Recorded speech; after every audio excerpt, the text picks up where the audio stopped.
تو ان کو تحریک عدم اعتماد چھوڑ کر پہلے یہ عمران خان کے ساتھ کھڑے ہو جانا چاہیے تھا کہ پہلے ہم ذرا سپر پاور کو دیکھ لیتے ہیں, پہلے ہمارے خلاف جو سازش ہو رہی ہے پہلے اس کو ناکام بناتے ہیں, یہ ہمارے اندرونی معاملات ہیں, اس کو ہم بعد میں دیکھ لیں گے. لیکن ایسا نہیں ہوا. جس کے وہ خود وکٹم رہے ہوئے ہیں آج وہ کسی دوسرے کو وکٹم بنا رہے ہیں, اور نقصان کس کا ہو رہا ہے؟ پاکستان کا ہو رہا ہے. اور نقصان کس کا ہو رہا ہے؟ پاکستان کی عوام کا ہو رہا ہے. تو ابھی یہ سیاسی جماعتوں سے مجھے اس طرح کی کوئی امید نہیں تھی. ابھی ان کو ایک پیج پہ سب کو آ جانا چاہیے تھا, تب نہیں آئے. چلیں کچھ انجانے میں اگر کر رہے ہیں تو اب تو پتہ چل گیا. اب تو ہماری عسکری قیادت نے بھی کہہ دیا کہ وہ خط اصلی ہے اور بھیجا گیا ہے, دھمکی دی گئی ہے. سازش تو میں اس کو سمجھتا ہی نہیں, کیونکہ یہ تو سیدھی دھمکی دی گئی ہے. سازش تو وہ ہوتی ہے جس کا پتہ نہ چلے, کام ہو جائے, بعد میں پتہ چلے کہ یہ ہوا تھا, تب سازش ہے. اب تو سیدھا سیدھا لکھا گیا کہ ایسا کرو, نہیں کرو گے تو نتائج بھگتو گے. تو اب تو ایک پیج پہ جیسے یہ کھل گئی بات کہ ایسا واقع ہوا ہے, تو یہ ساری تحریک عدم اعتماد ختم ہو کے اس کو ایک پیج پہ آ جانا چاہیے تھا سب جماعتوں کو, اور پاکستان کے لیے لڑتے, تب عوام سمجھتے. ابھی میں سمجھتا ہوں کہ نواز شریف صاحب کا ایک پورا بیانیہ آنا چاہیے تھا کہ اگر تو یہ سازش ہے تو پھر میں تیرے ساتھ کھڑا ہوں, عمران خان میں تیرے ساتھ کھڑا ہوں, میں پاکستان کے ساتھ کھڑا ہوں, میں پاکستان کے حالات کو بہتر کرنے کے لیے یہ کر رہا ہوں نا. جو پاکستان میں تو سازشیں ہو رہی ہیں اور طاقتور ملک ہمیں اپنے مطابق چلانا چاہ رہے ہیں, تو پھر میں چونکہ خود وکٹم ہوں, میں تیرے ساتھ ہوں, تجھے نہیں ایسا ہونے دوں گا, کیونکہ یہ پاکستان کا نقصان ہے.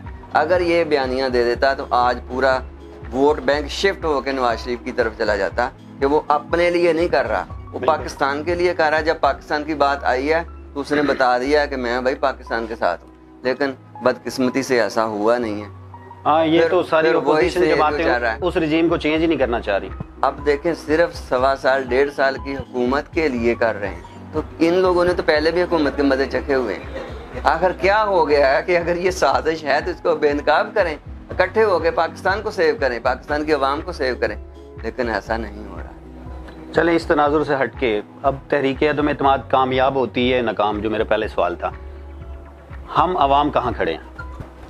دیکھیں اگر تو یہ ناکام ہوتی ہے اور عسکری قیادت اور سارے ادارے مل کر اس کو ناکام بنا دیتے ہیں تو پھر ہم عوام بالکل صحیح جگہ پہ کھڑے ہیں. اور کیونکہ ابھی یہ سازش یا دھمکی ہوئی ہے, اس میں ہم جب کامیاب ہو جائیں گے, جیسے پہلے ڈرون حملے ہوتے تھے تو میں خود سے یہ سوچتا تھا, جس دن ڈرون حملہ ہوتا تھا تو مجھے رات نیند نہیں آتی تھی. یار ہم کس طرح کا ایک ایٹمی ملک ہیں کہ جب چاہے بغیر وہ بتائے بغیر وہ کر دیتے ہیں, اور پھر معذرت بھی نہیں کرتے, اور ہماری گورنمنٹ ایک بھی اس پہ بیان نہیں دیتی کہ یہ کیوں کر رہے ہو. کیا ہم اتنی ایٹم بم رکھنے کا مقصد کیا ہے؟ ایٹمی قوت رکھنے کا مقصد کیا ہے؟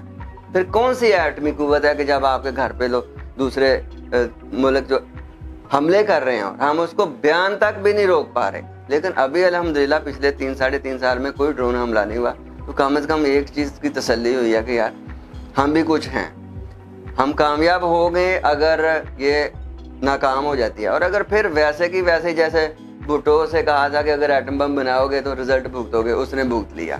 نواز شریف کو 2 دفعہ کہا, اس نے بھگت لیا. اب اگر عمران خان بھی بھگت لیتا ہے تو ہم وہیں کھڑے ہیں جہاں پہ ہم پہلے غلام تھے, غلام ہی کھڑے ہیں. اگر ہم بلکہ ابھی بھی ہم غلامی اپنی چینج ہی کر رہے ہیں. ہاں مطلب سردار تو نہیں بن رہے, ہٹ کے غلام دوسری طرف, دوسری طرف شفٹ ہو رہے ہیں صرف. لیکن کم از کم ہمیں اتنا تو ہمیں اختیار ہونا چاہیے نا کہ اپنا آقا چن لے. ہمیں تو اتنا بھی اختیار نہیں دیا جا رہا کہ ہمارا آقا وہ ہے یا وہ ہے. اس نظر میں اگر تو ہم یہ کامیاب ہو جاتی ہے تو ہم ناکام ہو گئے, اور اگر ناکام ہو جاتی ہے, ادارے سے ناکام بنا دیتے ہیں, تو میں سمجھتا ہوں کہ یہ پہلے ہی پاکستان کی کامیابی ہوگی. اتنی بڑی سازش ہوئی اور اداروں نے اور گورنمنٹ نے مل کے اسے ناکام بنایا. اور میں سمجھتا ہوں کہ ابھی جو سیاسی ساری جماعتیں ہیں ابھی بھی آج بھی واپس آئیں اور بیٹھ کے پہلے اس کا حل کریں, بعد میں آپس میں جو مرضی کرتے رہیں. بالکل ٹھیک, بہت شکریہ آپ کا. جی دوستو, آپ نے دیکھا کہ آج ایک ٹاپک لے کے آئے تھے جس کے اوپر میں نے اور عابد صاحب نے ڈسکشن کی. امید کرتا ہوں یہ آپ کو پسند آیا ہوگا. اس طرح کے مزید ہاٹ ٹاپک جو کہ کرنٹ چل رہے ہیں, کرنٹ افیئر سے متعلق ہے, وہ لے کے انشاءاللہ حاضر ہوتے رہیں گے. اس کے ساتھ مجھے عابد صاحب کو اجازت دیجیے. اللہ حافظ. اللہ حافظ.